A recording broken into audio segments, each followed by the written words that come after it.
হচ্ছে চাষি ভাইদের নিজস্ব অনুষ্ঠান কিষাণ বাণী।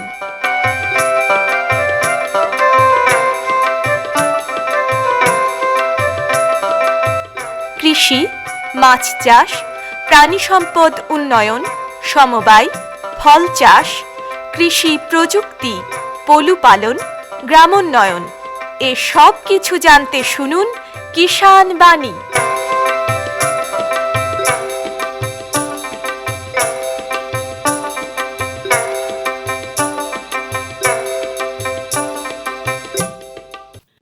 শ্রোতা বন্ধুদের অনেক অনেক প্রীতি ও শুভেচ্ছা জানিয়ে শুরু করছি অনুষ্ঠান কিষাণ বাণী।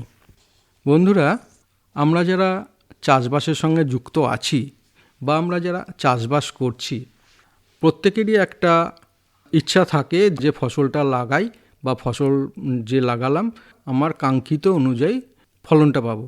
কিন্তু অনেক ক্ষেত্রে দেখা যায় সেই অনুযায়ী আমরা ফলনটা পাই না। এই ফলনটা না পাওয়ার পেছনে কিন্তু অনেক কারণ আছে। তার মধ্যে কিন্তু একটা কারণ হচ্ছে, প্রধান কারণ হচ্ছে মাটির স্বাস্থ্য। আর এই মাটির স্বাস্থ্যটাকে যদি আমি ঠিকঠাক না করতে পারি তাহলে কিন্তু আমরা ঠিক মতন ফসলটাকে ফলাতে পারবো না বা আমাদের কাঙ্ক্ষিত যে সেটা কিন্তু আমরা পারবো না।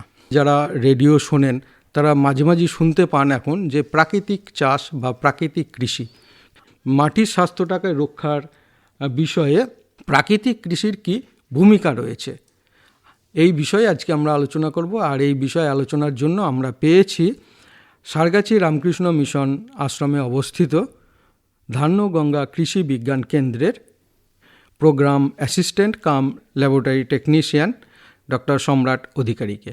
সম্রাটবাবু, আপনাকে আমাদের তরফ থেকে নমস্কার। প্রথমেই আমি মুর্শিদাবাদ আকাশবাণী সঞ্চালক মণ্ডলীকে আমার আন্তরিক কৃতজ্ঞতা জানাবো এবং তারপরে আমি আমার অপর প্রান্তে থাকা আমার মুর্শিদাবাদের কৃষক বন্ধুদের আমার প্রণাম, কারণ তারা তাদের অক্লান্ত পরিশ্রমের মধ্য দিয়ে আমাদের পশ্চিমবঙ্গ তথা ভারতবর্ষের কৃষিকে আজকে একটা মর্যাদাপূর্ণ স্থানে পৌঁছে দিয়েছে। সুন্দর বললেন আপনি। যেটা আমি বলছিলাম যে প্রাকৃতিক কৃষি আর মাটির স্বাস্থ্য, প্রথমেই আমি একটু জেনে নেব আপনার কাছ থেকে যে প্রাকৃতিক কৃষি বিষয়টা কী, মাটির স্বাস্থ্য রক্ষায় প্রাকৃতিক কৃষির ভূমিকা কতটা?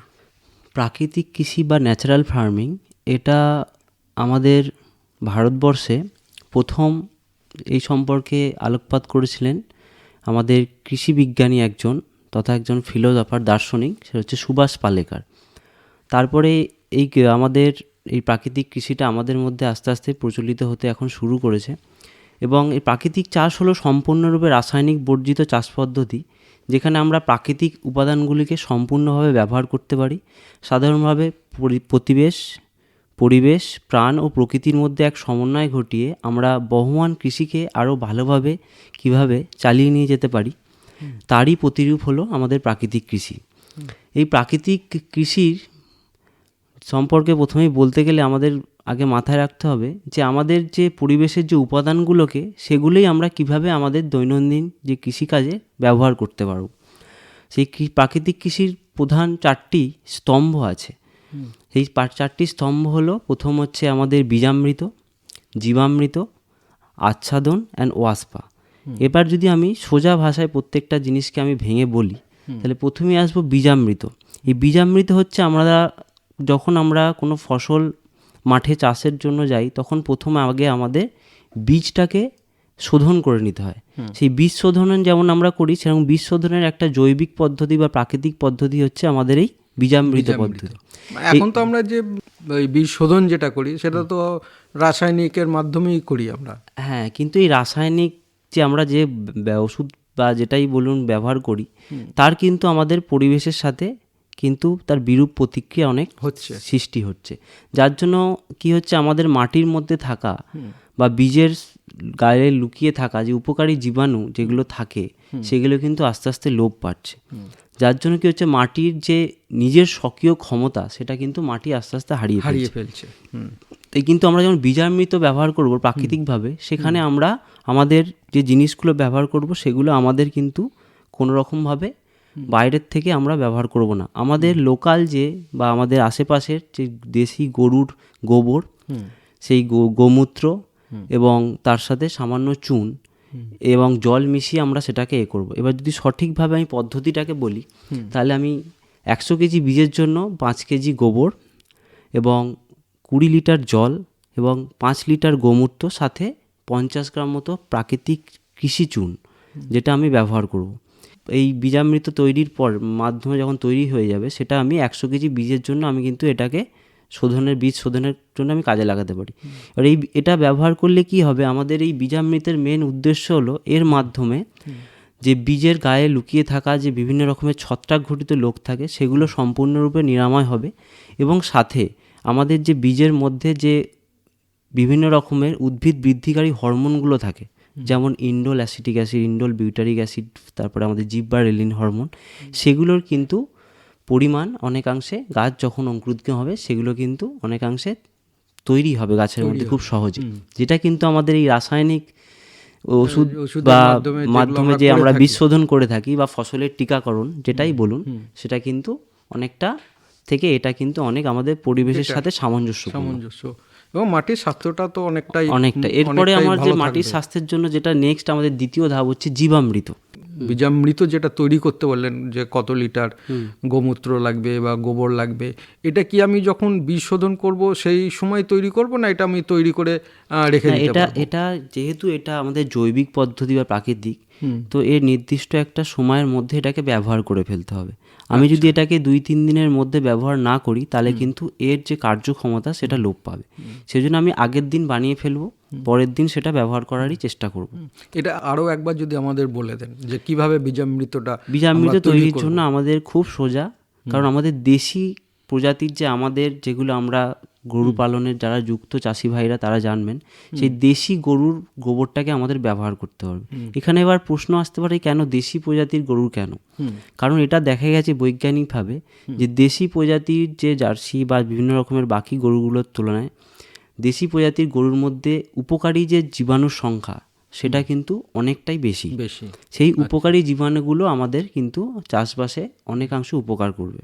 সেই জন্য আমাদের দেশি প্রজাতির যে গরুর ব্যবহার করলে এবং তার দেশি গোমূত্র এবং সাথে আমাদের প্রাকৃতিক চুন যেটা নেব, সেই পরিমাণগুলো যদি আমি নির্দিষ্ট করে বলি, তাহলে 100 কেজি বীজের শোধনের জন্য বা ফসলের বীজের টিকাকরণের জন্য আমি 5 লিটার গোমূত্র, 5 কেজি তার সাথে গোবর, দেশি গরুর গোবর, সাথে 50 গ্রাম প্রাকৃতিক কৃষি চুন এবং তাতে 20 লিটার জল দিয়ে আমি ওটাকে ভালো করে মেশাবো। মেশানোর পরে তার মধ্যে আমি বীজটা দিয়ে নিমজ্জিত করে রাখবো কিছুক্ষণ, তারপরে সেটা আবার আমি দিয়ে শুকনো করে নিয়ে তখন আমি সেটা জমিতে বোনার জন্য নিয়ে যাব। এরপর হচ্ছে জীবামৃত। জীবামৃত হচ্ছে আমাদের সেখানে হচ্ছে আমরা ব্যবহার করব হচ্ছে 10 কেজি গোবর, 10 লিটার গোমূত্র এবং তার সাথে আমি ব্যবহার করব 170 থেকে 180 লিটার জল এবং 1.5 থেকে 2 কেজি আমাদের যে ঘরোয়া যে আমরা বেসন ব্যবহার করি সেই বেসন এবং 1.5 থেকে 2 কেজি তার মধ্যে আমি গুড়, ঝোলা গুড়, সেটা আমি ভালো করে মেশাবো। এবং এটা তৈরি করতে মোটামুটি গ্রীষ্মকালীন সময়ে মোটামুটি 6 থেকে 7 দিন মধ্যে আমরা তৈরি করে ফেলতে পারবো। কিন্তু একটা জিনিস আমাদের লক্ষ্য রাখতে হবে, কৃষক ভাইদের বলবো যেন তারা এই মিশ্রণগুলো মেশানোর পরে 10 কেজি দেশি গরুর গোবর, 10 লিটার গোমূত্র, 1.5 থেকে 2 কেজি ঝোলা গুড় এবং 1.5 থেকে 2 কেজি বেসন এবং সাথে 170 লিটার যে জল দিয়ে মোটামুটি 200 লিটারের কাছাকাছি যে দ্রবণটা হবে, সেটা কিন্তু ওই 2-3 দিন বা 5-6 দিন ধরে ভালো করে আমাদের মেশাতে হবে। মেশানোর জন্য আমরা ঘড়ির কাঁটার দিকে রোজ সকাল সন্ধেবেলা 2 থেকে 3 মিনিট ধরে ওটাকে নাড়াবো ভালো করে। নাড়ালে কি হবে, ওর মধ্যে যে মাইক্রোবিয়াল কালচার যেটা থাকবে বা উপকারী অণুজীবগুলো, তাদেরও বংশবৃদ্ধিতে সেটা অনেক সাহায্য করবে এবং উপযুক্ত যে পরিবেশ এবং যে যখন আমরা ওটা মেশাবো তার উপরে যেন আমরা পাটের বস্তা ব্যবহার করি, যাতে বাতাস চলাচলটা পরিষ্কারভাবে হয়। সেই জন্য আমাদের এই পদ্ধতিটা অবলম্বন করতে হবে। এবং এই জীবামৃত যখন আমরা ব্যবহার করব, এই 200 লিটারের মিশ্রণ থেকে আমরা এটাকে 1 একর জমি 3 বিঘার জন্য আমরা ব্যবহার করতে পারবো। হ্যাঁ, এবং এটা ব্যবহার করার ফলে মেন উদ্দেশ্য হচ্ছে এটা আমরা ফসলে 2 বার ব্যবহার করতে পারবো এবং এটা ব্যবহার করার ফলে ফসলের যে পুষ্টির আত্তীকরণ ঘটবে এবং খনিজীকরণ হবে, এবং পচন বা ভবিষ্যতে খাদ্যের যে যোগানো, যে উপকারী মাইক্রোবসগুলো গাছের খাবারটা তৈরি করে দেয়, তাদের সংখ্যাটা বিপুল পরিমাণে বৃদ্ধি পাবে, যার ফলে গাছ সহজে তার মাটির থেকে, কারণ মাটিকে আমরা খাদ্য ভাণ্ডার বলে থাকি, সেই খাবারটাকে সে সহজে তার নিজের শরীরের মধ্যে নিয়ে সে তার শারীরবৃত্তীয় কাজগুলো সম্পন্ন করতে পারবে, এবং আলটিমেটলি আমাদের যে লক্ষ্য ফলনটা বৃদ্ধি পাবে এবং মাটিটাও মানে ঠান্ডা থাকবে। ওই ঠান্ডার ক্ষেত্রে আমি তৃতীয় ধাপে বসবো, সেটা হচ্ছে আচ্ছাদন বা মালচিং। এই মালচিং ব্যাপারটা হচ্ছে মেন, আমাদের যে ফসল আমরা কাটি যখন, সেই ফসলের অবশিষ্টাংশ যে থাকে, সেই অবশিষ্টাংশকে আমরা পরবর্তী ফসলের আচ্ছাদন হিসেবে ব্যবহার করব। ধরুন কেউ আমন ধান চাষ করলো, পরবর্তীকালে সে যদি কোনো ডাল শস্যের দিকে যায়, তখন ওই ধানের যে অবশিষ্ট খড়কুটো অংশগুলো আমরা জমিতে ব্যবহার করব। কারণ আমরা বেশিরভাগ টাইমে চাষি ভাইরা আমরা করে থাকি কি, ওটাকে নাড়া হিসেবে আমরা জ্বালিয়ে দিই। সেই জ্বালিয়ে দেওয়ার ফলে আমাদের মাটি উপরের দেখবেন শক্ত হয়ে যায়, এবং মাটির উপরিস্থিত যে আমাদের উপকারী যে জীবাণুগুলো থাকে, এবং সবচেয়ে বড় কথা হচ্ছে যে কেঁচো, সেই কেঁচোর সংখ্যা দেখবেন এখন দিনের পর দিন তলানিতে গিয়ে ঠেকেছে। সেই কেঁচো কিন্তু মারা যায়, কারণ ওই উচ্চ তাপমাত্রায় আমাদের যে, কারণ ফসলের যে অবশিষ্টাংশ তার মধ্যেও খাবার থাকে, সেই খাবারটা আমরা পরিবেশে গ্যাসীয় রূপে যে আমরা বের করে দিচ্ছি, তার ফলে পরিবেশ দূষণ ঘটছে, এবং মাটির উপরেকার ওই তাপমাত্রার জন্য মাটির উপরেকার জীবাণুগুলো নষ্ট হয়ে যাচ্ছে। সেই জন্য অবশিষ্ট সঙ্গে আমি কাজে লাগাবো, এবং কাজে লাগানোর ফলে মাটির মধ্যে যে তাপমাত্রা সেটা একটা নির্দিষ্ট বজায় থাকবে, এবং সেই তাপমাত্রা বজায় থাকলে আমাদের যে মাটির উপকারী জীবাণু এবং তার সাথে যে সহকারী যে আমাদের চাষি বন্ধু হিসাবে যে কেঁচো, তার সংখ্যাটাও বৃদ্ধি পাবে। এবং সবচেয়ে সুবিধা হচ্ছে মাটির মধ্যে যে আর্দ্র ভাবটা, এবং মাটির সবথেকে গুরুত্বপূর্ণ ব্যাপার হচ্ছে মাটির জৈব কার্বন, সেটা কিন্তু বজায় থাকবে। কারণ আমি মুর্শিদাবাদ তথা আমাদের এই ভারতবর্ষেই সমস্যা হচ্ছে, আমাদের এদিককার হচ্ছে আমাদের তাপমাত্রাটা অনেক সময় খুব উচ্চ তাপমাত্রায় পৌঁছায়, তার ফলে কী হবে, আমাদের মাঠের উপরিকারে যে জীবাণুর সংখ্যাটা অনেক সময় কম বেশি হয়। সেই নির্দিষ্ট তাপমাত্রাটাকে বজায় রাখার জন্য আমরা যদি আচ্ছাদন বা মালচিং পদ্ধতি অবলম্বন করি, তাহলে কিন্তু ওই উপকারী জীবাণুর সংখ্যাগুলো কিন্তু তারা জীবিত থাকবে, এবং তারা বংশবৃদ্ধিতে তাদের সুবিধে হবে, কারণ ওই আচ্ছাদনের ফলে খাবারটা পাবে। তবে ইদানিংকালে একটা মানে কৃষক বন্ধুদের মধ্যে একটা পুড়িয়ে ফেলার একটা প্রবণতা এসেছে। হ্যাঁ, এবং প্রায় দেখা যাচ্ছে যে ফসল কাটার যে মেশিন, এবং এটা এই মেশিনের ফলে উপর থেকে কেটে নিচ্ছে, আর নিচের যে অংশটা সে জমিতে পুড়িয়ে দিচ্ছে। এটা বুঝতেই পারছে না যে আমি মাটির কতটা আমি ক্ষতি করছি। শুধু মাটির না, আমাদের পরিবেশ এবং বাস্তুতন্ত্র দুদিক থেকে কিন্তু আমরা বিপর্যস্ত হচ্ছি। এবং এটা বেশিরভাগ লক্ষ্য করা যায় পাঞ্জাব হরিয়ানার দিকে, কারণ সেখানে চাষিদের যে প্রচুর পরিমাণে অবশিষ্টাংশ থাকে, তারা সহজেই জ্বালিয়ে দেয়, এবং জন্য এত পরিবেশ দূষণ হয় অনেক সময়। এর জন্য কি পলিউশনের মাত্রা, সেই দূষণের মাত্রা কিন্তু অনেক উপরে আমাদের কার্বন ডাইঅক্সাইড, যে বিশ্ব উষ্ণায়নের পিছনে যে গ্যাসগুলো আমাদের জন্য দায়ী, সেই পরিমাণটাও কিন্তু আস্তে আস্তে বাড়ছে। সেই জন্য চাষি ভাইদের অনুরোধ করব আমি, যে তারা যেন এই পদ্ধতি অবলম্বন না করে তারা তাদের অবশিষ্ট অংশ সেই মাঠেই কাজে লাগাতে পারে, যাতে সেটা পরবর্তী ফসলের ক্ষেত্রে তাদের ফলন বৃদ্ধিতে এবং মাটির স্বাস্থ্য রক্ষায় সেই অবশিষ্টাংশ খুব ছোট্ট করে যদি বলেন যে ওইগুলোকে কিভাবে করলে ওইগুলো মাটির সঙ্গে সহজেই মিশে যাবে আর পরবর্তী ফসলে আমাদের উপকার। এবার যখন চাষিদের ফসল কাটার পরে যে খড়কুটোগুলো পড়ে থাকে, চাষি যখন লাঙল দেবে তখন সেগুলো কিন্তু লাঙলের সাথে সে মাটির সাথে মিশিয়ে দিতে পারে। মিশিয়ে দিয়ে একটা সেচ দিলেই কি হবে, জল যখনই পেয়ে যাবে, মাটির মধ্যে থাকা অণুজীবগুলো কিন্তু তার কাজ আরও দ্রুত ত্বরান্বিত হবে, যার ফলে সে সহজে পচতে শুরু করবে। পচে গেলে সেই অবশিষ্টাংশের মধ্যে থাকা খাবারগুলো মাটির মধ্যে আত্তীকরণ ঘটবে, এবং তারা বংশবৃদ্ধিতেও তাদের সুবিধে হবে। বলতে পারেন যে এই ফসলের অবশিষ্টাংশ কিন্তু আপনার জমির সেই খাবারটাকেই খেয়ে বড় হয়েছে। সেই খাবারটাকে আপনি পুনরায় আবার কিভাবে ব্যবহার করবেন, এটাই কিন্তু প্রাকৃতিক কৃষির একটা অন্যতম স্তম্ভ। কৃষক বন্ধুদেরকে মাথায় এটা রাখতে হবে যে ফসল কাটার পরে একটা আমি চাষ দিয়ে সেখানে জল ভর্তি করে জমিতে কিছুদিন ফেলে রেখে দেবো, তাহলে হবে কি পচে আবার নতুন একটা সার তৈরি হয়ে সেটা মাটিরই কাজে লাগবে। বা অনেক সময় সবজি চাষের সময় দুটো আলের মাঝে যে দুটো ভেলি থাকে, সেই ভেলির মাধ্যমে সেটা চাপা দিলেও হবে। কি হবে, আপনি অনেক সময় এখন চাষিরা দেখবেন সমস্যা, এটা অনেকের জমিতেই সমস্যাটা দেখা যায়, সেটা হচ্ছে মাটির জমিতে জো থাকে না। মানে সে জল দিয়ে আসছে কিছুদিন ধরে, তার মাটির যে জল ধারণ ক্ষমতাটাই কমে সেটাও গেছে। কিন্তু আস্তে আস্তে অনেকাংশে কমে গেছে। কমে গেছে, হ্যাঁ। সেই জন্য সেই জল ধারণ ক্ষমতা ফিরিয়ে আনতে গেলে আমাদের মাটির মধ্যেকার জৈব কার্বনটাকে বজায় রাখতে গেলে এই অবশিষ্টাংশ কিন্তু এর মধ্যে একটা গুরুত্বপূর্ণ ভূমিকা পালন করে। অবশ্যই। সেই কারণ মাটির মধ্যে যে অবশিষ্টাংশ তার মধ্যেও কার্বন আছে, সেগুলো আমরা জ্বালিয়ে যখন দিচ্ছি সেটা কার্বন ডাই অক্সাইড হিসেবে বাতাসে বেরিয়ে যাচ্ছে। কিন্তু আমরা যদি সেটা মাঠে ফেলে পচিয়ে নিতে পারি তাহলে সেটার কার্বনের আত্তীকরণ ঘটবে এবং মাটির জমির যে জৈব কার্বন তার পরিমাণটাও বাড়াবে এবং মাটির আলটিমেট আমাদের যে লক্ষ্য মাটির জল ধারণ ক্ষমতাও বৃদ্ধি পাবে।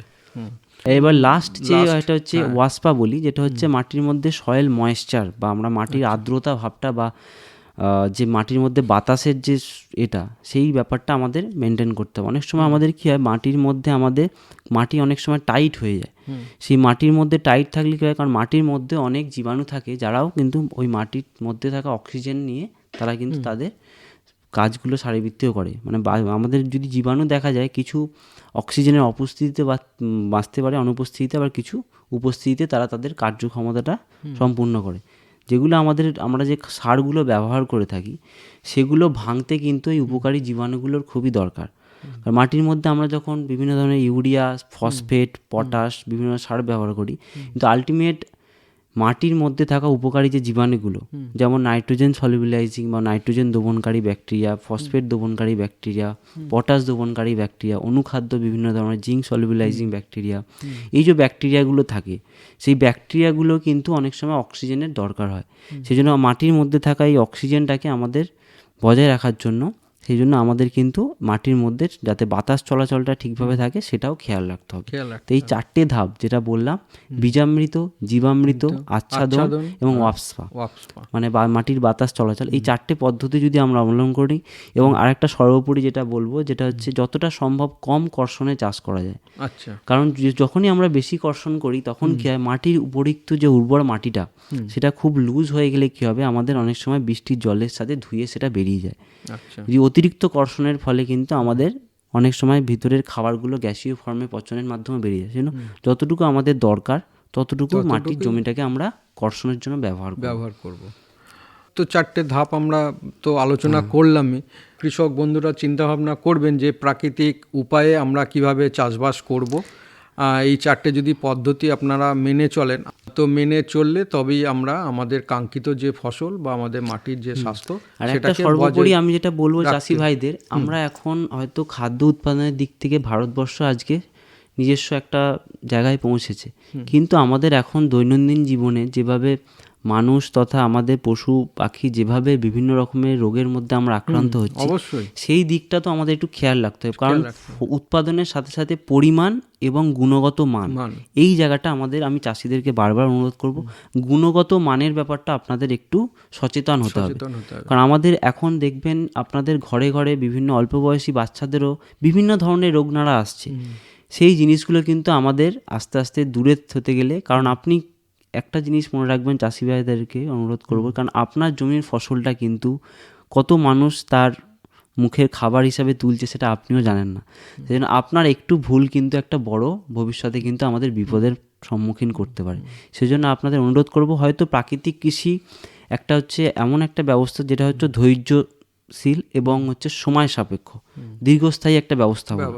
সেই জন্য একটু সময় হয়তো লাগবে, কিন্তু আপনার জমির স্বাস্থ্য তথা আমাদের মানব জীবনে মানুষের স্বাস্থ্য সেটা ফিরিয়ে আনতে গেলে আপনাদেরকে এই গুরু দায়িত্বটা কিন্তু আপনাদেরকে নিতে হবে, পালন করতে হবে। একসময় যেমন আমরা রাসায়নিক সারের দিকে ঝুঁকেছিলাম, ফসলটাকে বেশি পরিমাণে, কারণ সেই সময় আমাদের জনসংখ্যা যে হারে বেড়েছে আমাদের দরকার ছিল, কিন্তু এখন আমাদের কিন্তু দেয়ালে ফিট থেকে যাওয়ার মুখে আমরা আছি। সেই জন্য এবার আপনাদেরকে ঘুরে দেখাতে গেলে আপনারাই হচ্ছেন আমাদের দেশের ভবিষ্যৎ। সেই জন্য আপনাদের মাধ্যমে যে ফসলটা আপনারা ফলাচ্ছেন সেটা যদি আলটিমেট পরিমাণ এবং গুণগত মান যদি আপনারা ঠিক রাখতে পারেন, তাহলে হয়তো আমাদের মানব জীবন আরও অনেক সুন্দর হবে। আমাদের এই মুর্শিদাবাদ ডিস্ট্রিক্টে যদি দেখেন, প্রায় 26টা ব্লকের মধ্যে 23টা ব্লকের ওপরে আজকে রাসায়নিক কন্টামিনেটেড জায়গা হয়ে গেছে। তো সেই জায়গায় আমরা যদি জৈবর দিকে যাই, জৈব ব্যবহার বা প্রাকৃতিক কৃষি ফলে আমাদের একটা যে মূল লক্ষ্য, যদি যত আমরা মাটিতে জৈব জিনিস ব্যবহার করব, জৈব মানেই আমি খালি বলবো না যে খালি গোবর, এর সাথে আপনারা খোল পচা হতে পারে, আপনার মাঠের অবশিষ্টাংশ হতে পারে, আপনি যে আগাছাগুলো যেগুলো সেগুলোকে পচিয়ে ব্যবহার করতে পারেন। আপনার বাড়ির আশেপাশে যে দেখবেন পুকুরের মধ্যে যে কচুরি পানা থাকে সেগুলো গোবরের সাথে মিশিয়ে আপনি ব্যবহার করুন।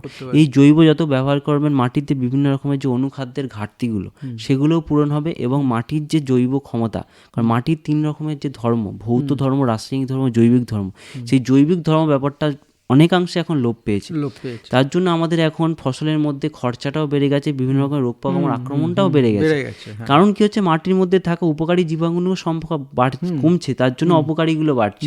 আমরা যদি অনেক সময় আমরা উপকারী সংখ্যা বাড়াতে পারলে অপকারীগুলোকে আমরা ঠেকান দিতে পারবো। তাতে আমাদের চাষের খরচটাও তো অনেক কমে যাবে। আমরা আমাদের নিজের জিনিসগুলোকে ব্যবহার করব, আমরা কারোর উপর নির্ভরশীল হব না। সেই জন্য আপনাদের কাছে অনুরোধ, আপনারা প্রাকৃতিক কৃষির দিকে আস্তে আস্তে এগিয়ে আসুন। একদিন আমরা আমাদের লক্ষ্যে পৌঁছাবো এবং ভারতবর্ষ একদিন শুধু খাদ্যের পরিমাণে নয়, গুণগত মানেও বিশ্বের সেরা হবে জায়গায় পৌঁছাবে। তাহলে বন্ধুরা, এতক্ষণ আমরা আলোচনা করলাম যে মাটির স্বাস্থ্য রক্ষায় প্রাকৃতিক কৃষির কী ভূমিকা, আর এই আলোচনার জন্য আমরা পেয়েছিলাম সারগাছি রামকৃষ্ণ মিশন আশ্রমে অবস্থিত ধান্যগঙ্গা কৃষি বিজ্ঞান কেন্দ্রের programme assistant cum laboratory technician doctor Samrat অধিকারীকে। সম্রাটবাবু, আপনাকে আমাদের তরফ থেকে এবং কৃষক বন্ধুদের তরফ থেকে অসংখ্য ধন্যবাদ। নমস্কার। সবাই ভালো থাকবেন, সুস্থ থাকবেন এবং প্রাকৃতিক কৃষি সম্পর্কে আমি চাইবো আপনারা আরও একটু সচেতন হন। পরবর্তী প্রসঙ্গে যাওয়ার আগে এখন শুনে নেব লোকগীতি, শিল্পী রথিন কিস্কু।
পাকুড় তলায় বসে আমি বাঁশি বাজাই রে, পাকুড় তলায় বসে আমি বাঁশি বাজাই রে, ফুলমুনিকে মনে পড়ে রে, আমি দাদা বাঁশি বাজাই রে, বাঁশি বাজাই রে, আমি দাদা বাঁশি বাজাই রে,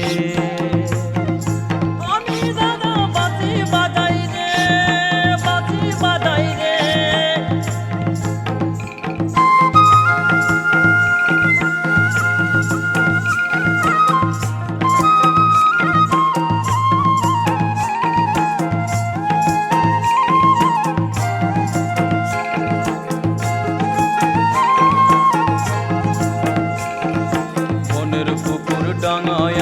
ঘর বটকে রে, বনের পুকুর ডাঙায় আমার ঘর বটকে রে, ফুলমুনিকে মনে পড়ে রে, মনে পড়ে রে, ফুলমুনিকে মনে পড়ে রে।